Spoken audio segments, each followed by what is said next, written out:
Since it's 5:31, let's go ahead and get started. Call the meeting to order, and the first thing is getting the minutes from the February 28th meeting.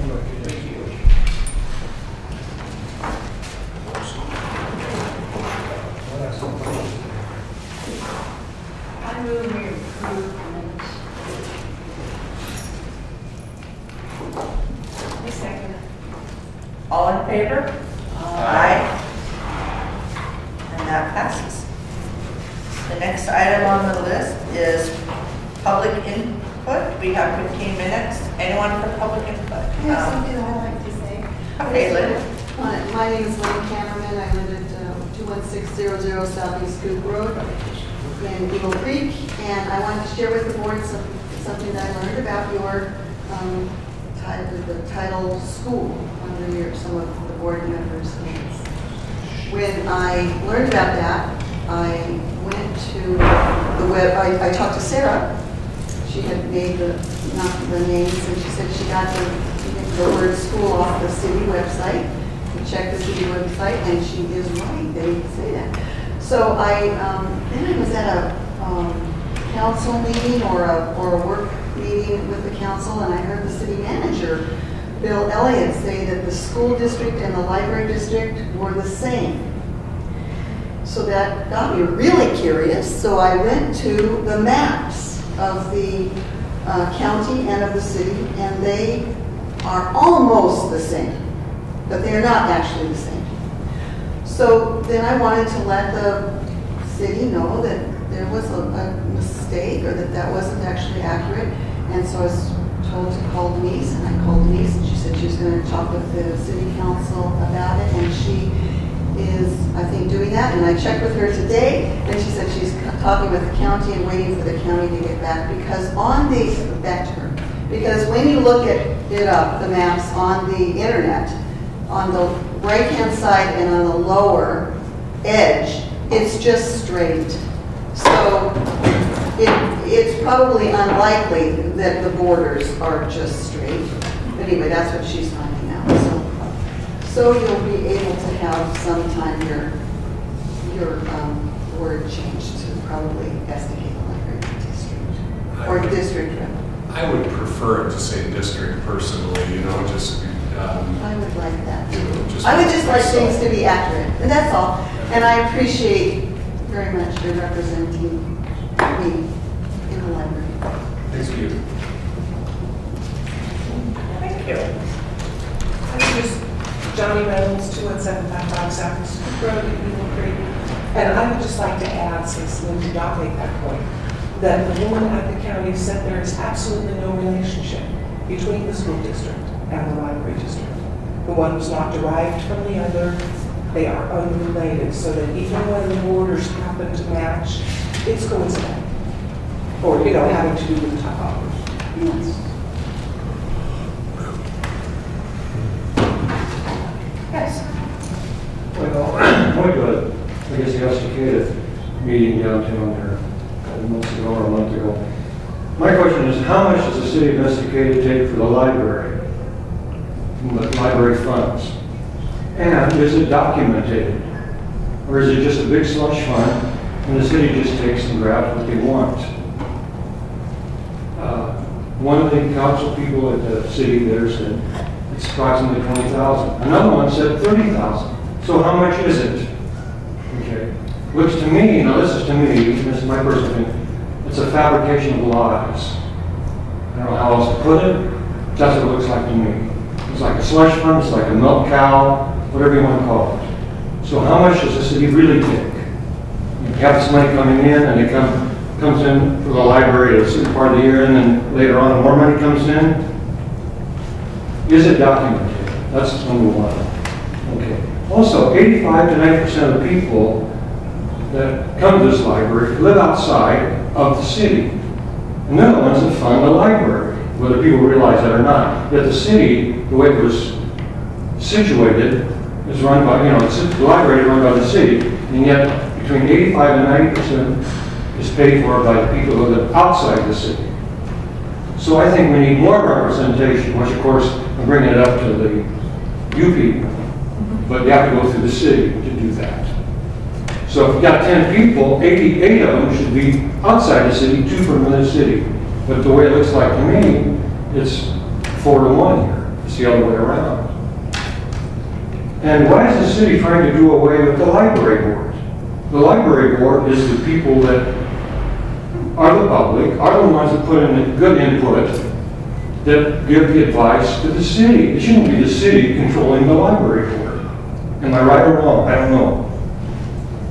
And why are they hiding? You know, why is the city trying to do away with the library board? What are they hiding? I'm wording it correctly. And is it possible to do a class action suit against the city so they do not take out any more money than is legal from the library fund? From the library, it comes out of my property tax, period. You know, okay, that's all I have to say. They're good questions. I don't know that I can respond tonight, but I can check into it. I have some answers to that, if you'd like a couple of brief ones.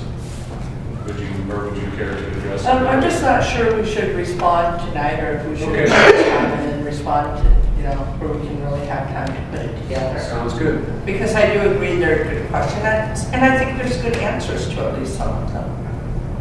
And a lot of the stuff is documented. Well, I've been going to these meetings, and to me, we need a board like you people. This is more important than the city,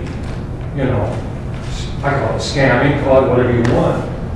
But it's basically the library monies that come in from the property tax, the way it's working. It's worked. Other cities in the state of Oregon have done this. They've used the library fund as a slush fund for their pet projects in the city. Yeah, I had it. That's why I wanted to black and black and white. There it is. We need $20,000 to pay for people to work in the library, to do whatever is needed. That's it. It's documents right there, black and white. It's pretty cut and dry. I think I mean, the budget would. how do you pay your bills? As we have it now. Steve, to partially answer your question and just to put you at ease a little bit is the city, the budget that we just received, the proposed budget for 2013-14 now has, they have provided us with breakouts on exactly what the city is charging the library essentially to do the book work and the various services they provide the library. So that is now, as soon as that budget is approved, those figures will be available. And Denise was there. There's a lot of transparency in this year's budget, which we are very grateful for, and those figures are out there. So.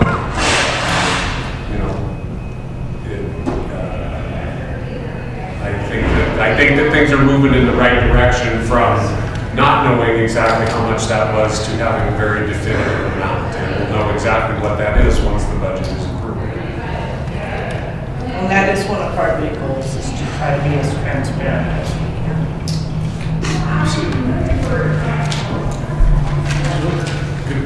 Why is the city, why is the city, and I go down there and listen to these people talk down City Hall, why are they trying to get rid of I call it the people, and you all volunteer, so it's not like, these other people work down there at City Hall, like this lady taking notes, they all get paid. You people don't get paid. Let's pay you too then.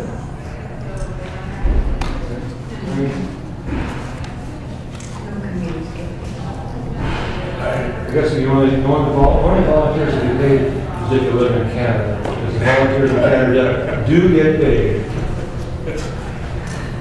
Well, I think that, number one, I don't think the city's trying to get rid of the board, but there is, what they put together, though, definitely would change the authority of the board. And I personally think that the bylaws as they now stand are perfectly fine. If there's changes that need to be made, I personally, this is my own opinion, I feel they are very minor, and I think there needs to be authority on this board so that it is representative of the taxpayers of our entire district, including the See, and I agree. I don't see that the city's really trying to get rid of the board. And I know the city employees are paid, but I think in many cases they go way above and beyond what they're actually paid for. So, I mean, they come to the meetings and take notes, and I think they spend a lot more time doing the work for us than they're actually paid for. And I don't think we'd have as well of a run library board if we didn't have their support.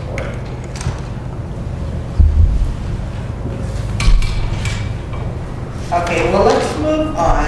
I do appreciate all the comments. Are there any other comments?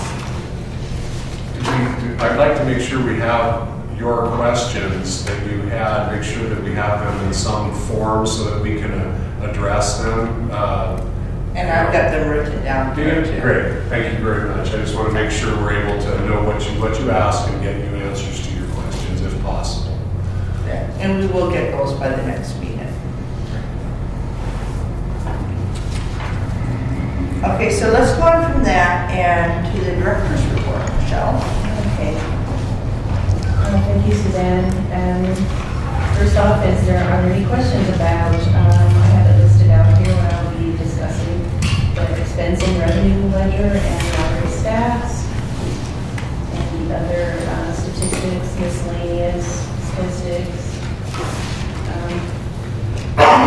Denise and I worked together to try to clarify some of the things, for instance, on the monthly stats, which are on this like the orange background. If you look at the top part of the spreadsheet, where it says total checkouts, before it was kind of listed in a very confusing manner, at least to me.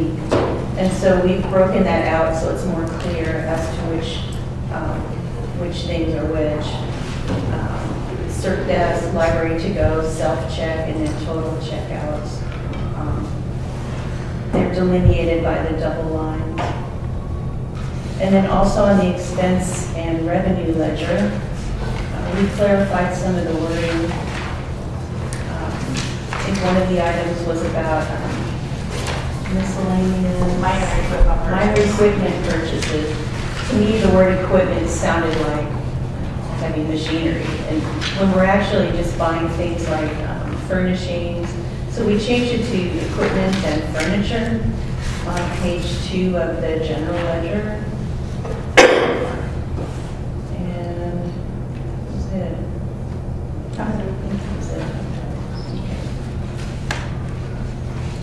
And then on the miscellaneous stats, I did have a different statistic that I don't usually have because it's for February food for fines. Just to let you know how much we waived for February during that program, it was $452. And that's on the miscellaneous stats.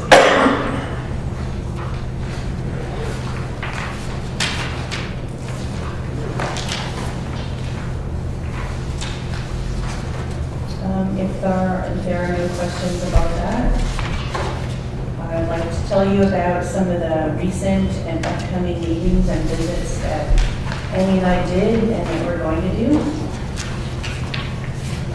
Let's see. About a month ago, I went to the Estacada Arts Summit, and that was held at City Hall, and it was representatives of various arts organizations around Estacada. It was extremely interesting, and it's amazing how many things we all share in common.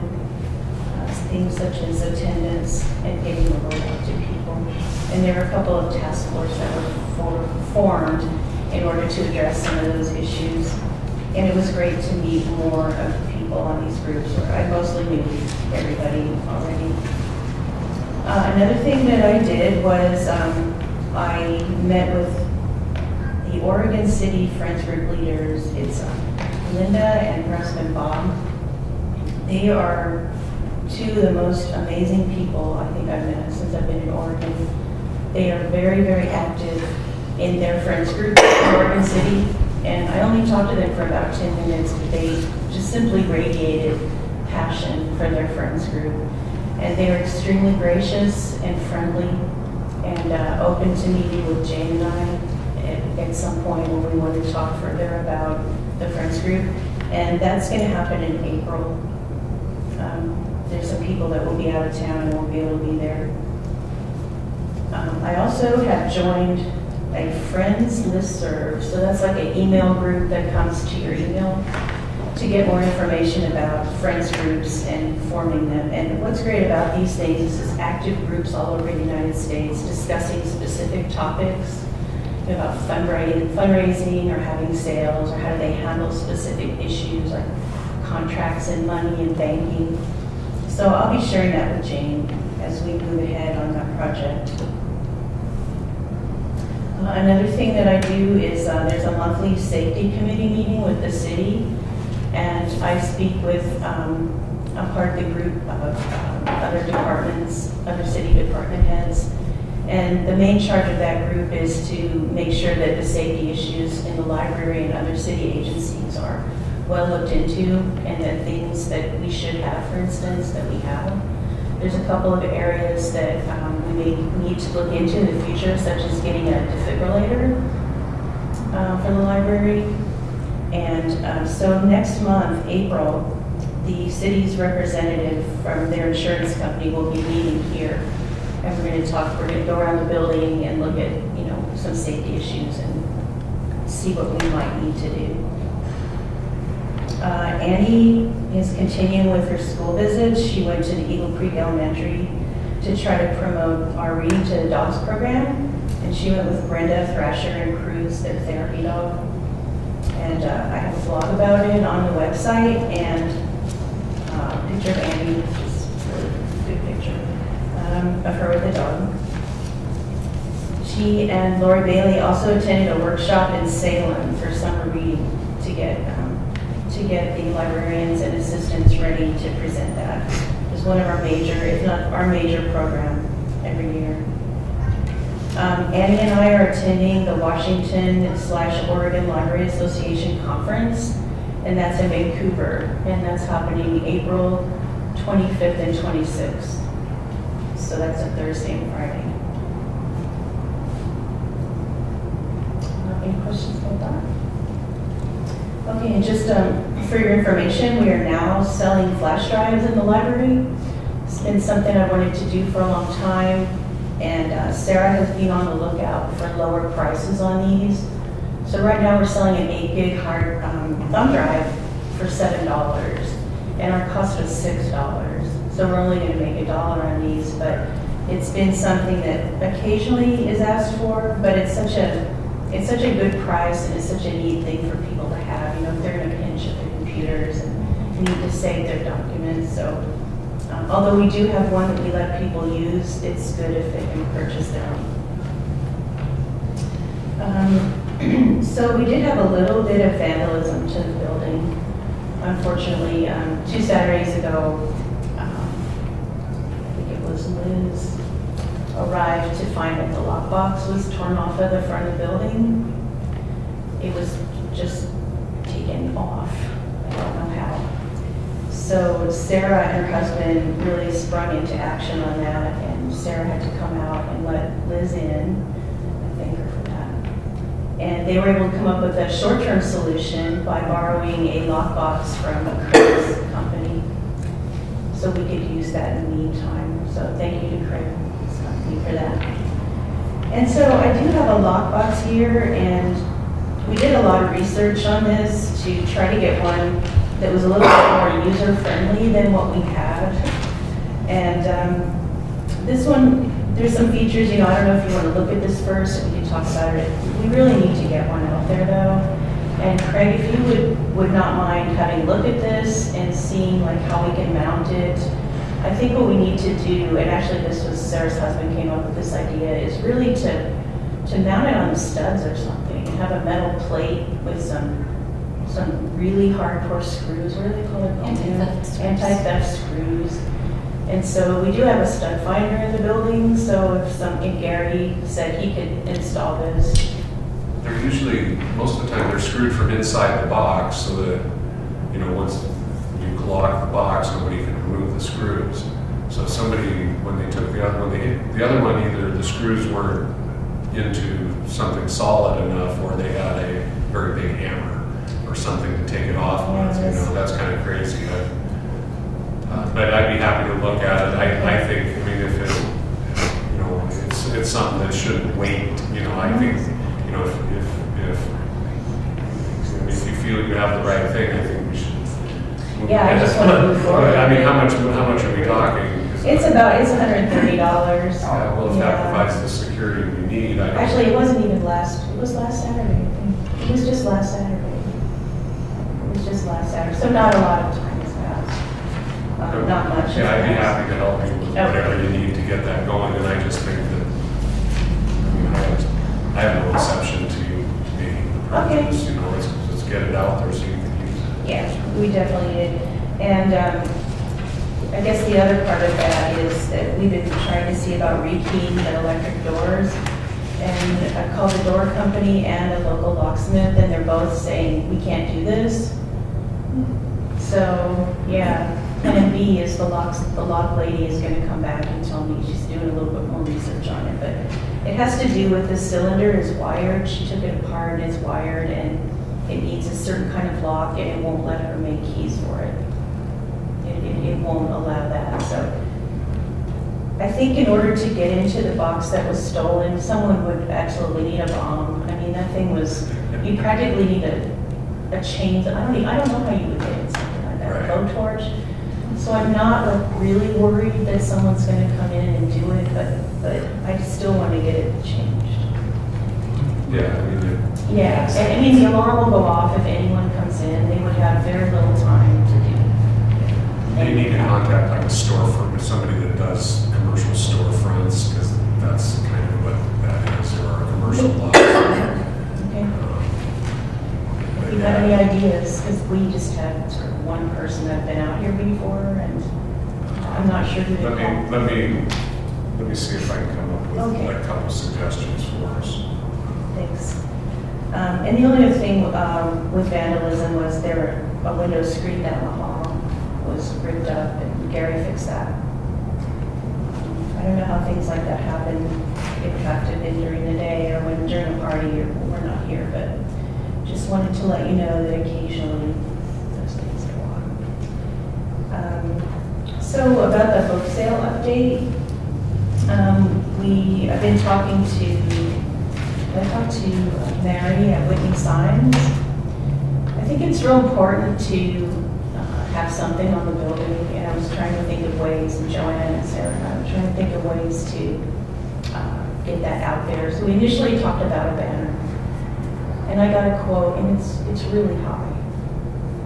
And there are other places that do it for a lot less. They're not local. So what I'd like to do is kind of go back to Mary and see if she could maybe do just paint on the window. It might be less, and I also think it's real important to have some signs coming in and out of both driveways for people who are coming from another place besides Estacada, because no one knows this is the library. So I think it's important that we point that out. You know, here's the library, and we're having a book sale. So even if it's just one of those signs that you just put in the ground, I want to ask her about that, and we're still trying to think of ways to make sure people know where we are on that.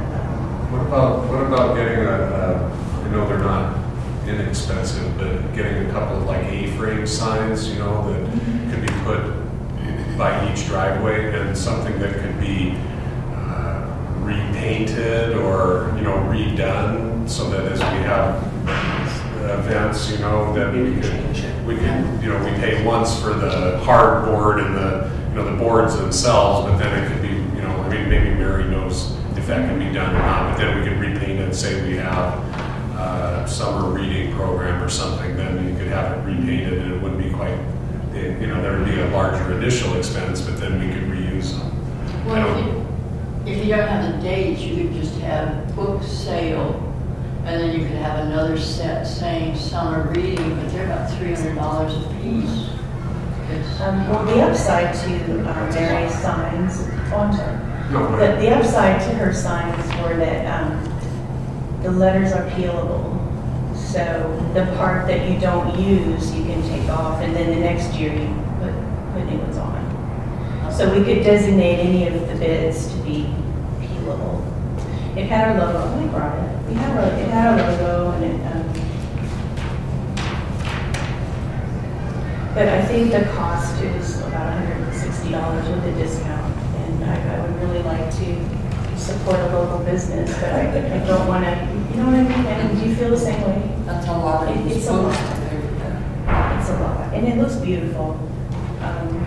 But you know, it's, Was that just one of those metal things that's stuck in to the ground? this one would go across the front of the building, but it Well, would that was a banner. Yeah, this is the Okay. banner, and so this would not be hung from the posts. It's hard to describe it. It would just kind of be across the front at the top where there's the windows go across. And the other thing, I don't feel like people would see this from the street. No, that's the actual pole. Yeah. So that's why I was thinking maybe just painting it on the window, and she's very good at that. So she just does decorative painting on the window. So we're still trying to think, but running out of time to come up with something, so that's what I want to do, is try to just make sure people know what the library is. This is where a reader board Yeah, would really come in handy. maybe it's time to talk about the sign this year. We can all vote on it or something, public, everybody votes. I just want people to know where we are. Yeah. Yeah. Okay, and the last thing, I'm finally really happy to tell you that there is a tentative date for board training. But I have to also say that Cliff has been really, really, really sick. He's been sick for over a month. And that's why I had not heard anything from him. And then also his assistant had been very sick. So that's why we didn't really know anything. It's June 15th, Saturday at 9.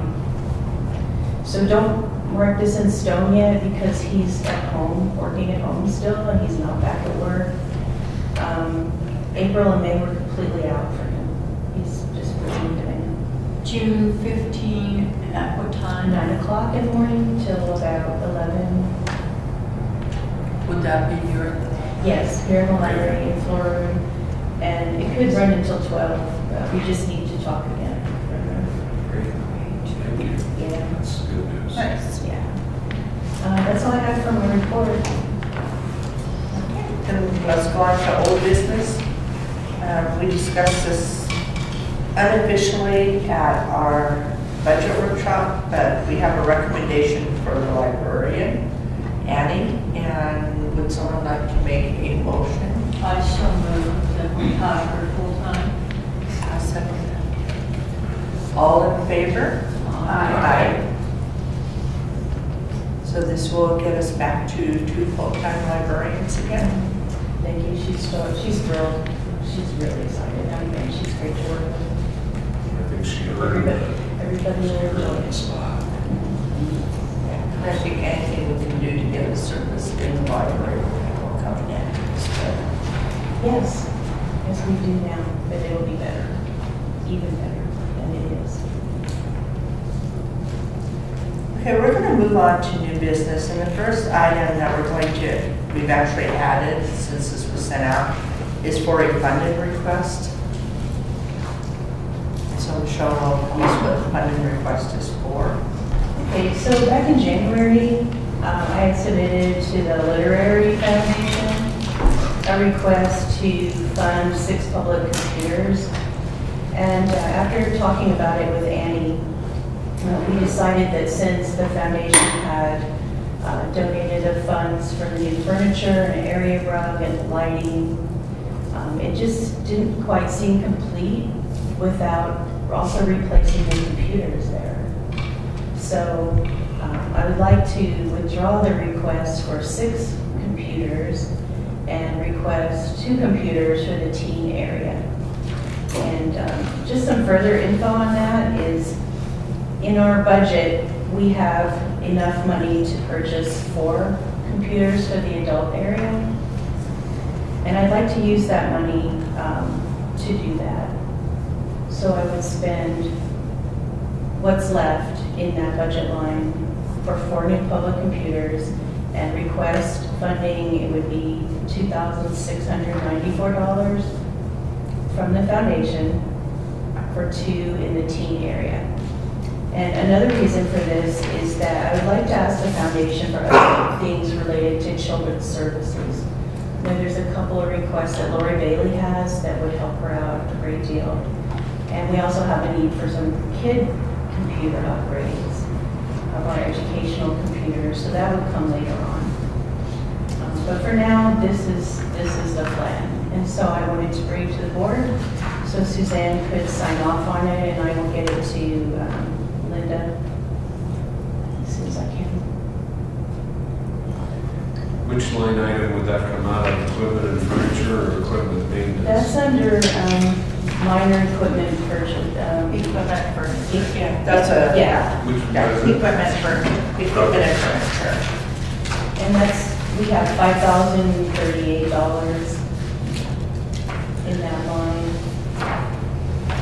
I certainly take no exception to that. One of my hopes in adding Annie is that we will come forward with a technology plan, something we have needed and have not had since for a long time.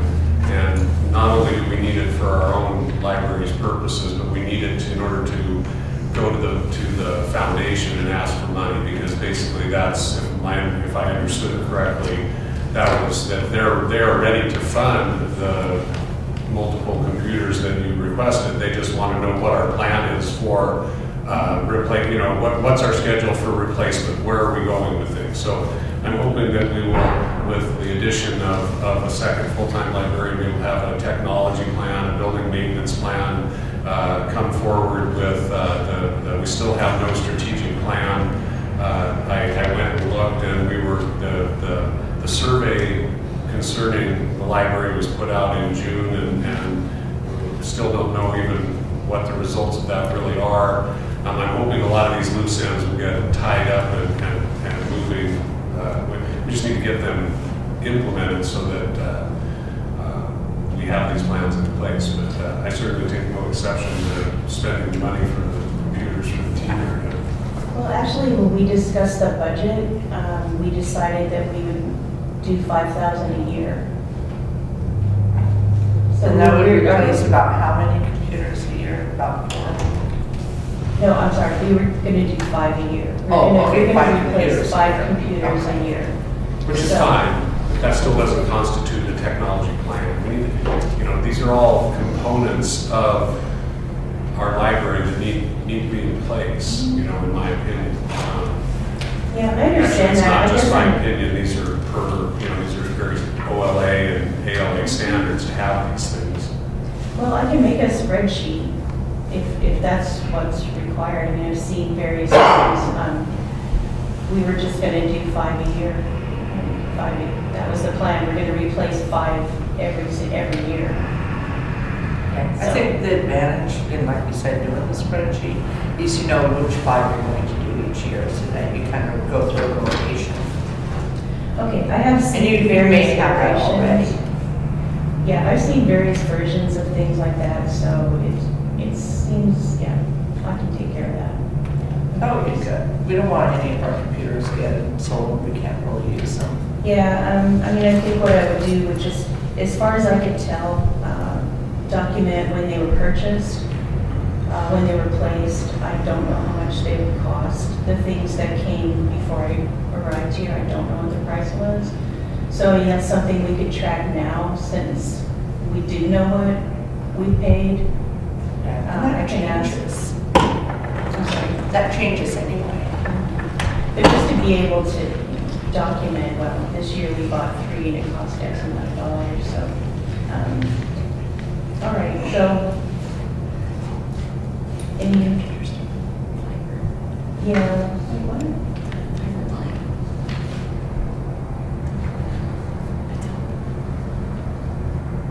They don't, Is the request approved? Okay, would we like a motion to approve the request, so it's official? Could you just, how much do you want to buy? I'm sorry, was it 2 or 4? 2. We're gonna buy 2 for the teen area, so From the we'll foundation. request For 2. $2,694. And that would be the request that would go to the team, well, to the foundation for the team. Right, and then buy 4 with the rest. Oh, I see, so okay. We would still get 4 for the library because Okay. we have the funds Yeah, and that for the budget budget. line. I so move. Do I have a second? All in favor? Aye. I didn't see this second, I'm sorry. Jane. Jane.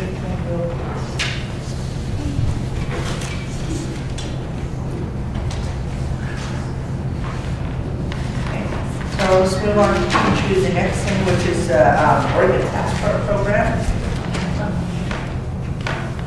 Okay, so I sent around links about the Oregon Passport Program for you to look at ahead of time.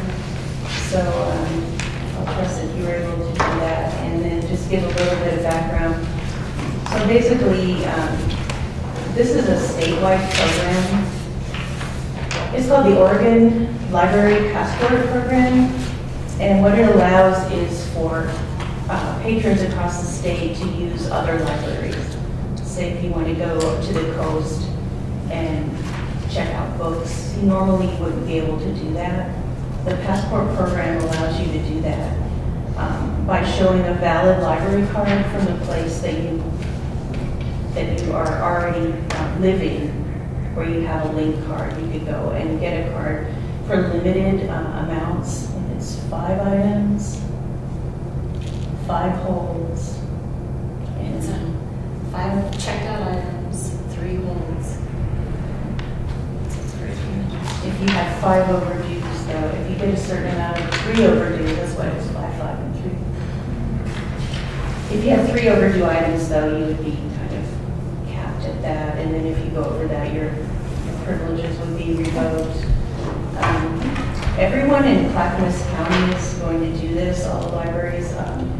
One thing that it does is it allows for greater kind of usage of our libraries and a lot wider. You can check out more stuff. That's basically it. And you can only go to counties that are participating in the program. So there's certain counties that aren't doing that. I sent you the links of the counties that are. So basically, just like you to say, yes, we want to do this. Ask any A questions. silly question. How do you get your stuff back? You bring it back to the library you're at. So you would have to use your Yeah. materials while you were at the. I see, okay. I thought you were gonna take them home and No. they were gonna have to be shipped back and I could just see all kinds of. Okay, Actually, part of OLA's plan way back was they wanted to create a one library card. That was their initial goal, to have one library card that you could use anywhere, and that was not something they were able to get anywhere with. And so I think this has grown out of not being able to do the one library card. And it's many library cards. well, but it's completely voluntary so that no library has to do it. But there's benefits to doing it because if you join in with this, then your patrons also can use other libraries. So I think I see this as a good thing because if you were on vacation and if you wanted to borrow books from, like if you were down at the beach, you could. You could go into the library and be able to borrow books. And then you return them there before you go home.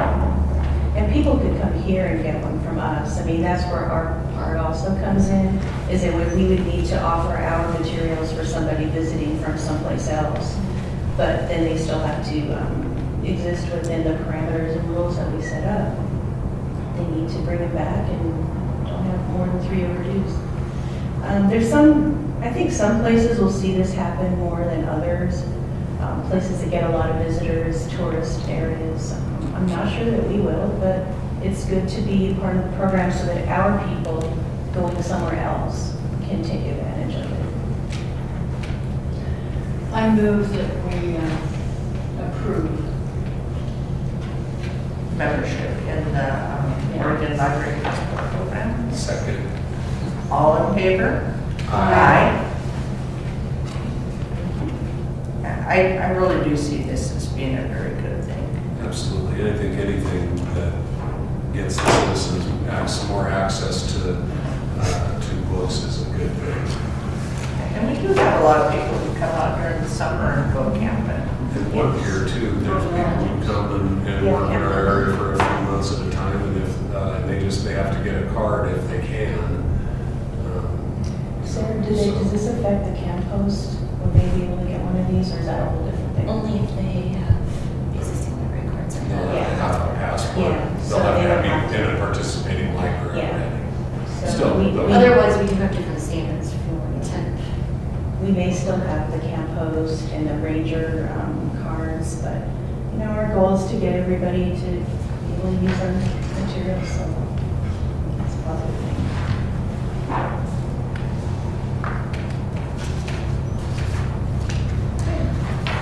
And the next thing is, we talked about purchasing chairs for the boardroom. And you were going to get more information on that. Yes. So I did a lot of sleuthing, but I only sent you information on one chair. And there's a reason for that, because it's the best. Herman Miller, I don't know if everybody knows this company, but it's a really high-end, well-regarded furniture company that makes everything from cubes to the Aeron chair, which is in the Museum of Modern Art in New York. It's a beautiful thing. And I first saw these chairs in the Sunnyside Library.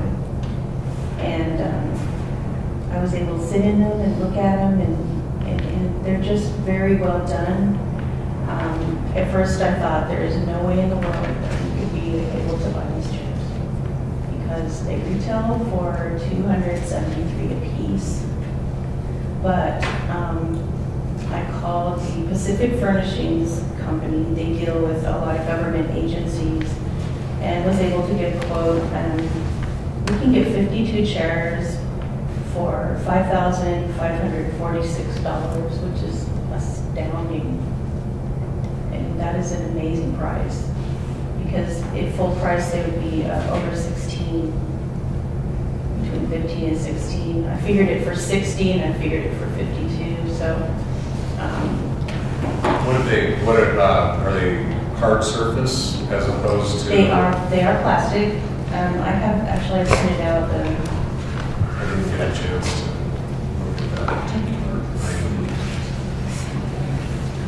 I mean, for me, you know, cost is obviously a factor, but factoring in the cost is longevity of the item, you know, and these chairs, I don't know, we buy these chairs probably in 2007, maybe, something like that, you know, and they really, I mean, 6 years, they get a lot of use, but they haven't held up particularly well, you know, and hopefully we get much more longevity out of them. So the Sunnyside Library has these all over, or is it a Yes. specific place so we could go in and? Yes. Okay. They are in their community room, and their community room and door is open almost all the time. Their reading room? Their reading room, yeah, and they are plastic. They have, you can't really see from the picture, but I'd send over to everybody on the board to look. There's holes in the back, so it's like airflow, and they are a little bit larger seats, which I think is a plus. And the cost quotation was for 12 that have casters and 40 that don't, because what we could do is stack them and roll them on the ones that have wheels. Okay. that's Instead of what buying it is. the big thing, which the screws are falling out of that. Okay. I mean, those are not sturdy. And I looked at really cheap chairs. I looked at $20 chairs. I looked at $100 chairs. I looked at City Liquidators. I looked online at furnishing companies. I think we should get the best that we can afford. And when I got her quote back, I just couldn't believe that this is something we could possibly do. So, yeah, that's where I'm at. If you want to see this is not the only chair they sell. There are other chairs offered by this line. I don't think they look as good, but you've got the website if you want to look at those. can get some more quotes and pictures. Yeah, however. Herman Miller makes, I'm very familiar with their commercial furnishing products, and they are an excellent product, and they last a long time, and I think this is a good price, but it's also a lot of money. Denise, where would this come from the line item? Would we do this in next fiscal year? Would that be the intent? I think that wasn't it? Yeah. You had said to take it out of the proceeds that come from using the floor room, which we could do. Can we take this under advisement for, and think about it, because we're still several months away from the next fiscal year, and I'd like to personally give it a little more thought, maybe go down to their showrooms and yeah, Sunnyside Library. Oh, yeah, okay. Yeah, go over to the library. Great. It's not See, their new library. What's that? They do sound like two other girls. No, and I'd like to do a little research on the longevity of the chair. If we get 10 years out of a chair, then I think it's a good bargain. You get what you pay for to a degree. But I'd like to look at. I'll go by Sunnyside and plot myself down. I think we should get something everybody will be happy with. And like I said, there are other chairs in their line. I don't think they were as attractive, and I don't know. And I also kind of went along with another library has them, and they've had them for about a year now. And they still look as great as they did coming out of the box. Well, this room is kind of one of our showrooms. I mean, if the library's kind of one of the centerpieces of our community, this certainly is like. This room has become very, very valuable to our community, and the intent of this room is being served. What it was intended to do is coming to fruition. So I think it deserves to have some a good quality chair. I mean, there's various colors, things that would match here. There's a graphite, which is like a grayish. There's different blue colors. There's a lot of options, and I just think it would be an improvement. Good job. Denise, would we have some money in a carryover for this in this fiscal year? Yeah, probably. Yeah. Look at that one. Okay. So if you look at it, and if you have any ideas from the next meeting, we could discuss it again in the April meeting. Yeah, let's plan to put it on the April meeting. That should give everyone plenty of time to think it over, try out the chairs, and then we can vote at that point. Okay. Are you selling these chairs at the book sale, which is in April? Well, I was thinking about maybe the ones that were not The torn? well, I guess there's two ways to look at it. We could sell the ones that are torn and maybe just clean them up a little bit, see if we could get $1. I don't know. Or we could just, I don't want to sell the good ones that we're still using. And I don't want to use the word good, but you know what I mean. The ones that aren't at the. Well, and I don't think we could sell them at the bookstore, at the book sale, because it's going to take longer than that to get the new chairs. Yeah.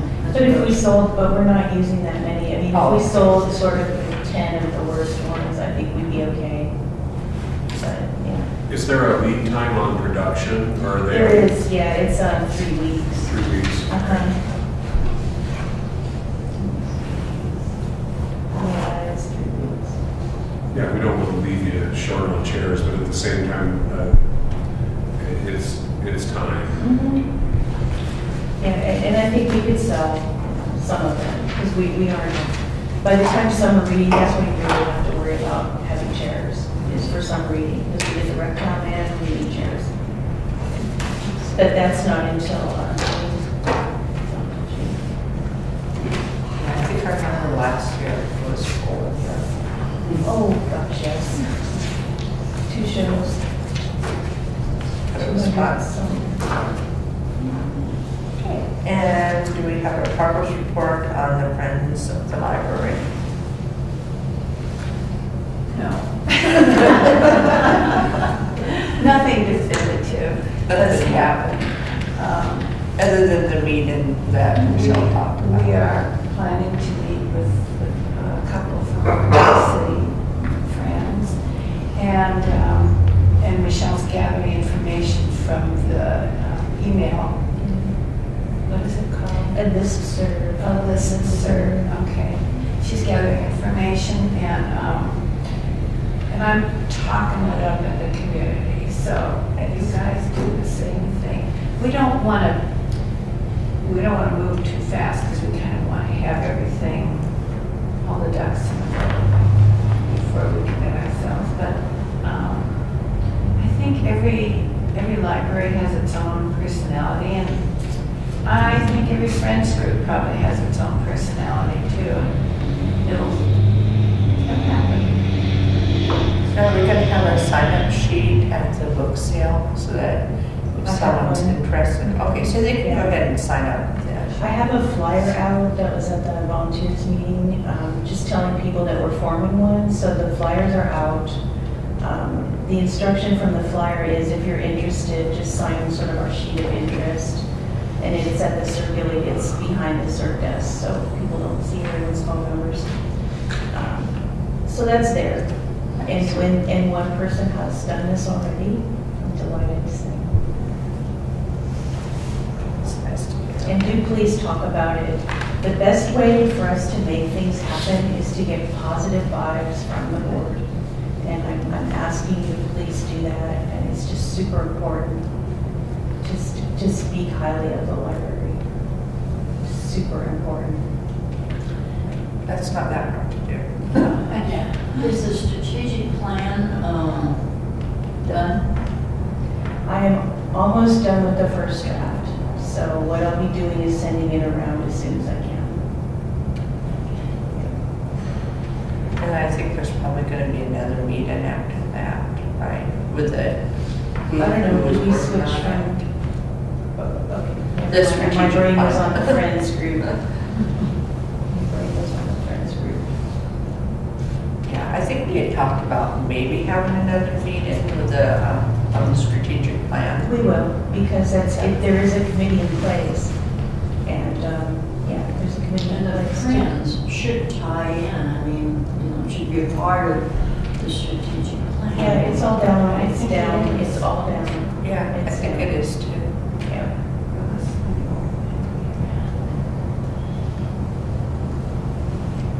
And then we can move on to hours of operation. We had discussed the hours and maybe extending the hours, but we didn't really talk about when those could be implemented. Well, after considering it, adding 1 hour just, I mean,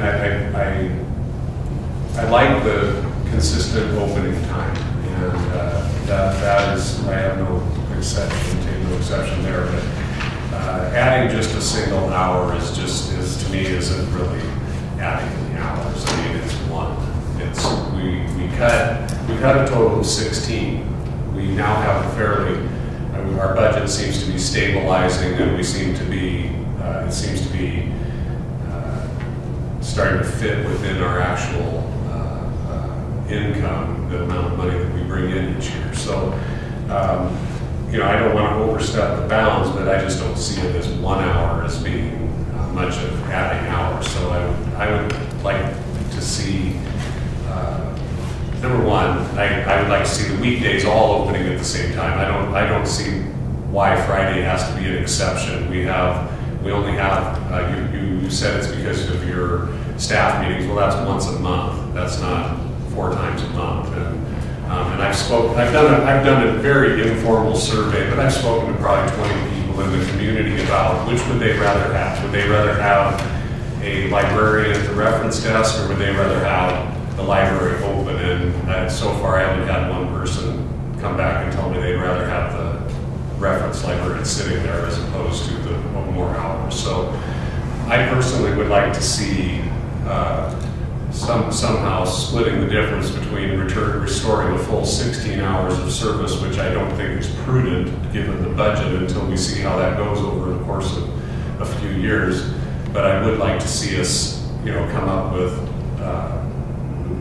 adding more like an hour a day or something, or a consistent starting time and adding maybe 6 hours, or maybe up to 8 hours of service. But of course, that would also need to be, Denise would hopefully be able to give us some input there on how that impacted our budget so that we don't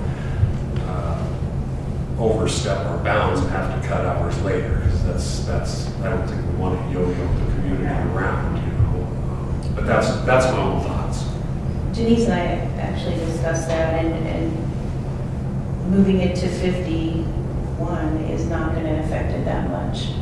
Moving it to 6 might, but it's not going to have a huge impact on salaries or what people get paid. The thing that I'm concerned about is actual library usage, because we saw over and over that after 7 o'clock it is dead city. It's just not. And in terms of adding it in the morning, I think that Sunday and Saturday used to be like 11. Well, there's some reason why our patronage and the use of the library services has continued to fall. I'm hard pressed to put a finger on it, obviously, as probably anybody else is, but I think by offering more hours is probably one way to start reversing that trend. Now, I could be off base there, but the closed library, and we are open. We have very good hours considering our budget in comparison to other people and stuff, but I just would like to see us offer the maximum number of hours we can be open and still maintain fiscal responsibility. That's all, and that's just my thoughts on that. And as far as implementation, I'm all for implementing it sooner than later, but I certainly, this thing could wait until the start of the last time we changed it was at well, actually, we did it a little before the start of the fiscal year. It was like March, yeah. It was March 1st, and Sarah and I were discussing that, and I think there were some mistakes the first time around in terms of like lead time. Getting the word out was really short. I think having a longer lead time to say, hey, we're going to be open now a little bit longer, and just getting it out there. Or maybe along with summer reading program. I'm sorry. Maybe along with summer reading program, because you get the word out for that anyway.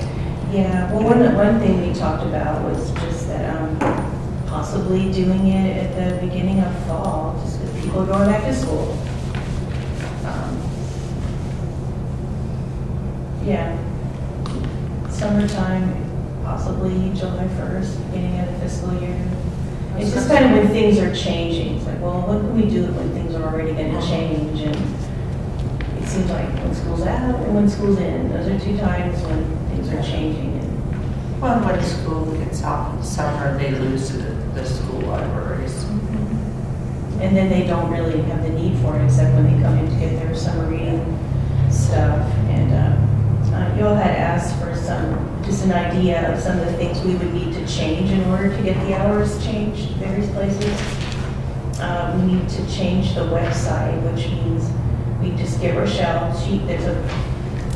The artwork at the top of our website, it's artwork. So it's not something that you can just go and change. Like, I can't change it because she created art especially. So you need to recreate the art and then reload your browser. Because a lot of times, last year when we did this, people said, oh, but your hours are still the old ones, but they weren't, because you have to refresh your browser. So that was kind of problematic. We need to change the hours on the building in 2 different places. It's inside and outside on the glass. We need to do some more advanced publicity. George at Network needs to change that on our directory page and link. I'm not saying these are hard things to do. I'm just telling you that this is these are the steps we would take. Changing the telephone message on when people call is a little problematic. We have to call Reliance for that. Changing our Facebook page, because on our Facebook page we have the information page. That would take 5 minutes. Changing the schedule for the staff.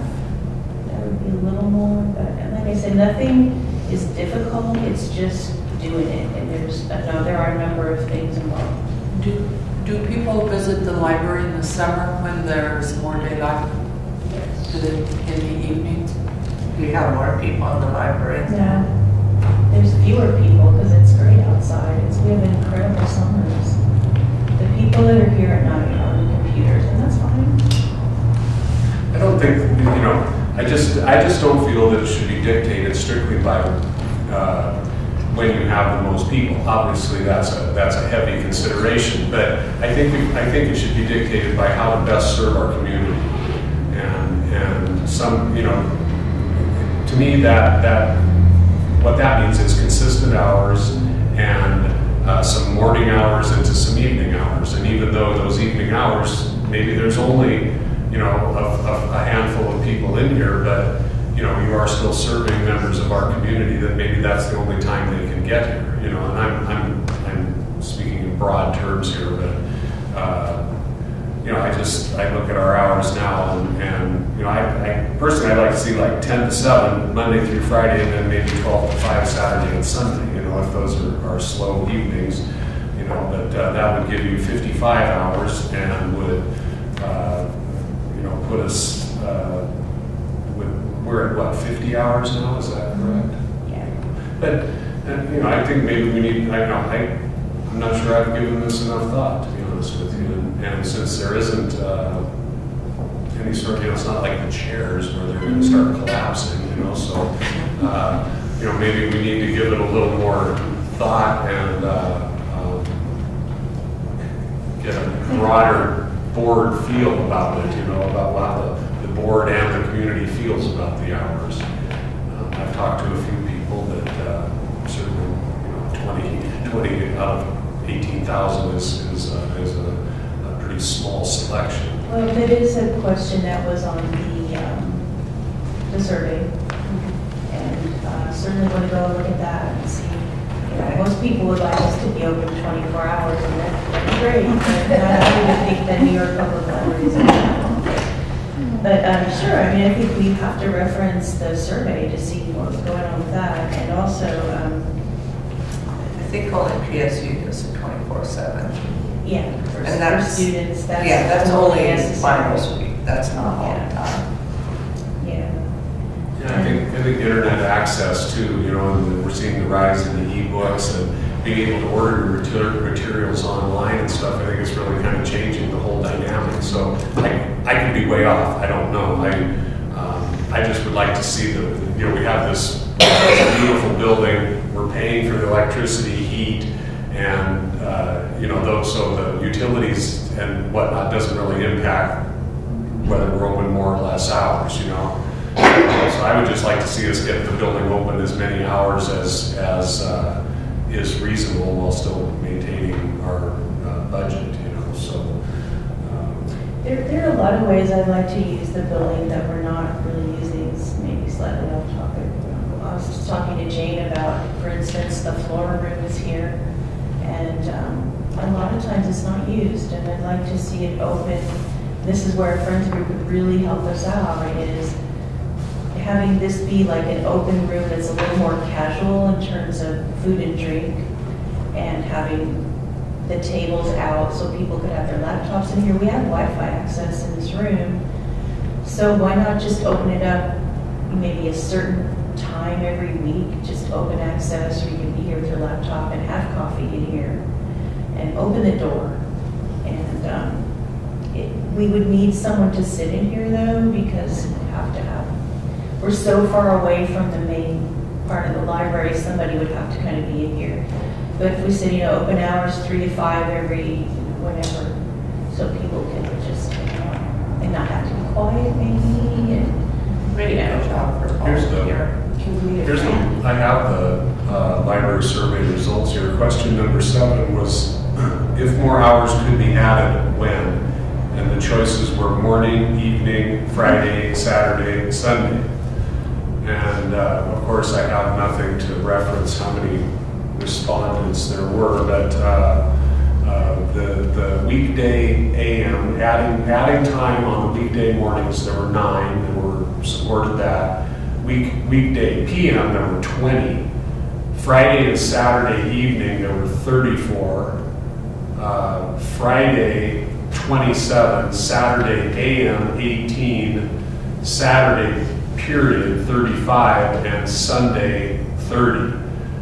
So you're seeing a lot of, not so much requests for weekday mornings, but you're seeing a lot of requests for more evenings period, particularly weekday, Friday and Saturday. Friday, there'd be a lot of people looking for more hours, and Saturday and Sunday, people looking for more hours. So We had about 130, 150 people answer the survey. and then there were 14 negative comments regarding the shortened and irregular hours, and of course that's again how relevant that is. I don't really know because I don't know how many total there were. But that's about 150.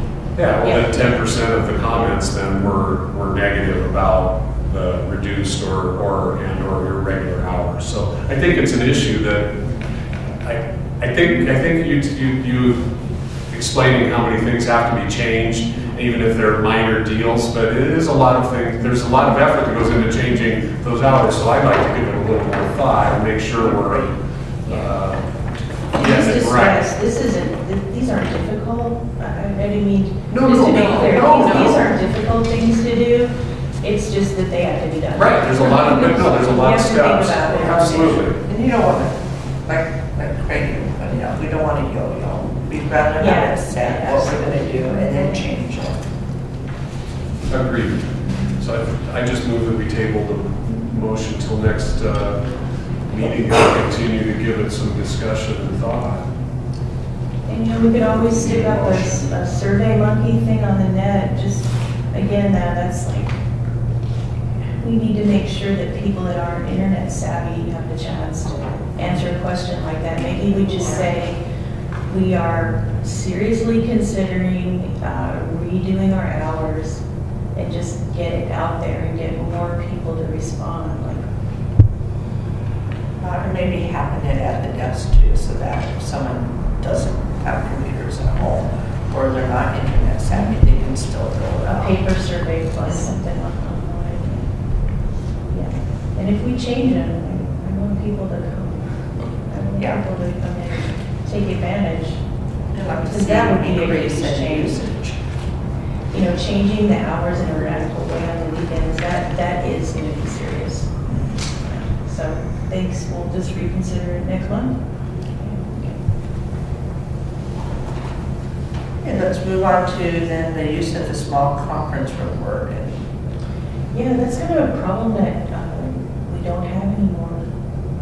Kind of is not an issue now, but I just wanted to clarify maybe that we have a 2-hour max for people doing personal study, private study.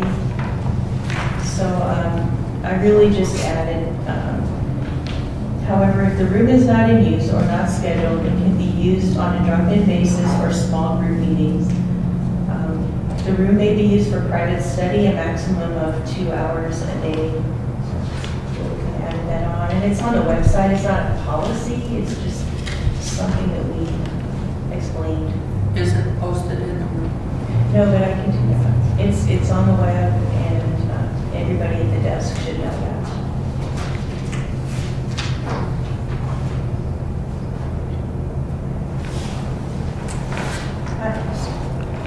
I don't see that the meeting for next month is set in here. When is that scheduled for? It's all set.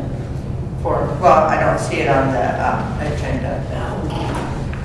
What day is it? Must be Thursday. Thursday, It's the April 25th. Hello. We're going to be at the conference. Suzanne will also be there. I'm also attending the conference. My work is paying me to go to the conference this year. And it's in Vancouver. It's Oregon Library Association, Washington Library Association. We're actually doing a joint conference this year. And the conference itself is on Thursday and Friday. There's pre-conferences on Wednesday, which I'll be attending one. And I should remember because I'm working on the program, but it seems like it's 4 o'clock that it gets over. Was there things, there's events that you need to? There are events that evening. There's a president's banquet on Thursday night. There's an event. And I'd be afraid that I may not make it back in time for the meeting.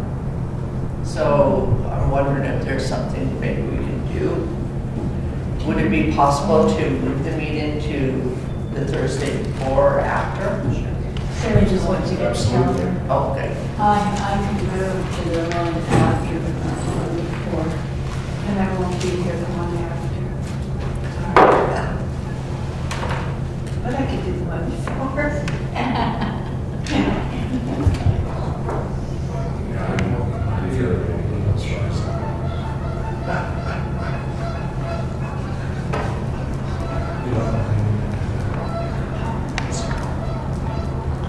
The last time we had a joint conference with Washington was in 2008.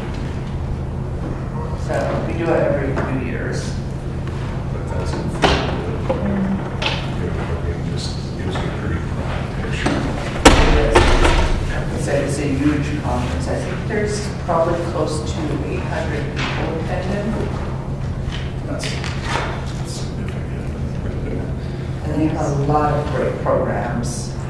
Well, on Thursday, April 18th, we have blocked out the room for setting up for closing.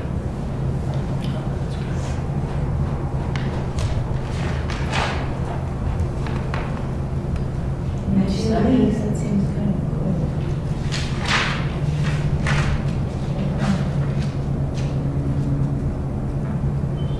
And we have Thursday, May 2nd. Just tell me the dates. Yeah, I could do either one of those. Just name it. Can we do it on any other day of the week, or do we need to stick to a Thursday?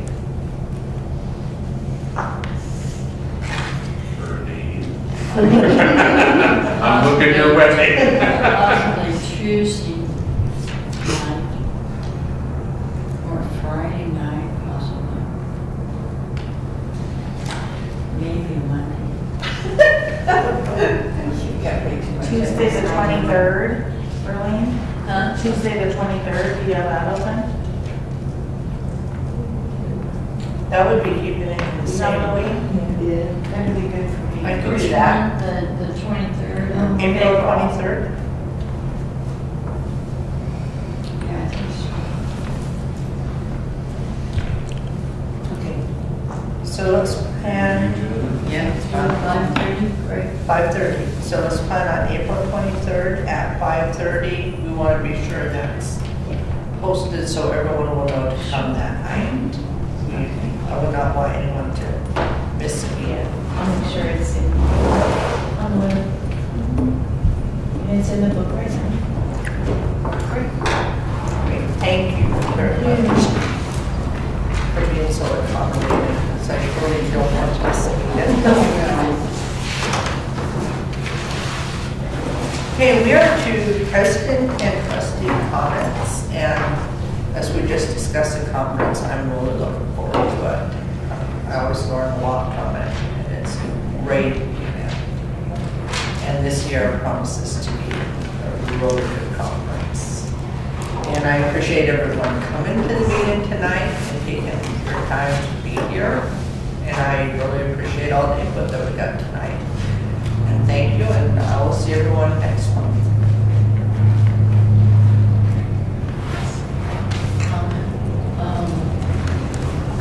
Remind people of gas line, which is showing tomorrow night at 7 p.m. And the last one is really fantastic, and I'm looking forward to it.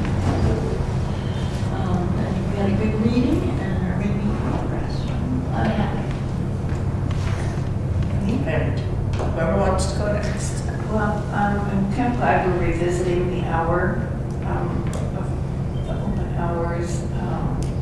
issue, I was really not prepared because I didn't bring any of that information with me. So I will be better prepared next time. Thank you all for coming. I think we have a very good turnout of people who wanted to work at the book sale. I think that's it's going forward very well.